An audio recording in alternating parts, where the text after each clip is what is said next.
নম্বর 7,01,563 7,01,563 ভোটে এগিয়ে রয়েছেন অভিষেক বন্দ্যোপাধ্যায়। বুঝতেই পারছেন লাফিয়ে লাফিয়ে ব্যবধান বাড়ছে। 7,01,563 ভোটে এটা কোথায় গিয়ে থামবে সত্যি আমরা বুঝতে পারছি না, কেননা যেভাবে নিজের রেকর্ড নিজেই ভাঙছেন এবং গোটা দেশের মধ্যে এই মুহূর্তে রেকর্ড গড়েছেন অভিষেক বন্দ্যোপাধ্যায়। ডায়মন্ড হারবার লোকসভা কেন্দ্র থেকে 7,01,563, আবার বলছি ফিগারটা 7,01,563 ভোটে এগিয়ে রয়েছেন অভিষেক বন্দ্যোপাধ্যায়। আমি কথা বলবো, আমাদের সঙ্গে ওয়ার রুম থেকে রয়েছেন আমাদের বিশ্বনাথ চক্রবর্তী অধ্যাপক।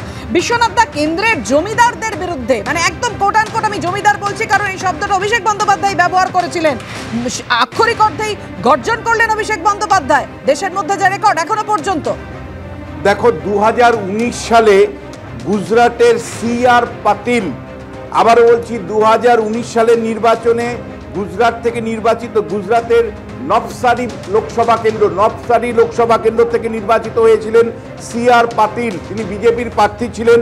তিনি 6,90,000 ভোটে জিতেছিলেন। সেই রেকর্ডটাকে কিন্তু ব্রেক করলেন বলা যায়।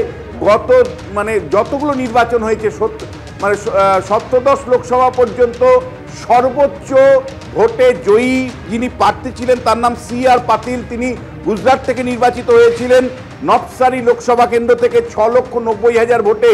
সেই রেকর্ডকে অভিষেক বন্দ্যোপাধ্যায় বলা যায় যে ব্রেক করলেন। তিনি তাকে অতিক্রম করে 7 লাখের ওপরে ভোটে এখন এগিয়ে আছেন। যদি তার আগের নির্বাচন দেখি 2014 নির্বাচন, তাহলে ভদোদার থেকে গুজরাটের আবারও একটা কেন্দ্র, সেখান থেকে নরেন্দ্র মোদী 5,70,000 ভোটে জয়ী হয়েছিলেন। এবং তার আগে যদি তুমি দেখো পশ্চিমবাংলায় 2004 সালে 5,90,000 ভোটে আরামবাগ থেকে জয়ী হয়েছিলেন অনিল বসু। প্রত্যেকটা নির্বাচনে যে ব্যাপক জয়, এই জয়ের পরে কিন্তু ভীষণ সমালোচনা হয়েছিল অনিল বসুর ক্ষেত্রে।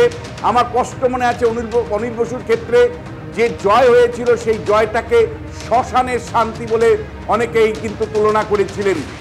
এই নির্বাচনেও অভিষেক বন্দ্যোপাধ্যায় 7 লাখ ভোটে জিতেছেন।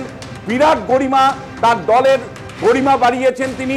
কিন্তু মনে রাখবে, একেবারে ইভিএম এর কমিশনিং থেকে, অর্থাৎ ইভিএম কে ঝাড়াই বাছাই করার দিন থেকে বিরোধীদেরকে বাদ দিয়ে এই কাজগুলো করা হয়েছে। ভোটের দিন একের পর এক বিধানসভাতে বিরোধীরা অভিযোগ করেছেন যে তাদের এজেন্ট বসতে দেওয়া হয়নি।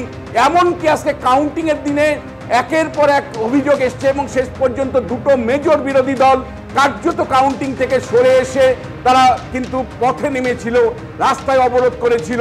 ফলে সব মিলে এই জয় তৃণমূলের কংগ্রেসের কাছে গৌরবের হলেও গণতন্ত্রের জন্য কতটুকু গৌরবময় সেই প্রশ্নটা যেমন অনিল বসুকে ধাওয়া করেছিল, ঠিক একইভাবে কিন্তু ধাওয়া করবে অভিষেক বন্দ্যোপাধ্যায়কে।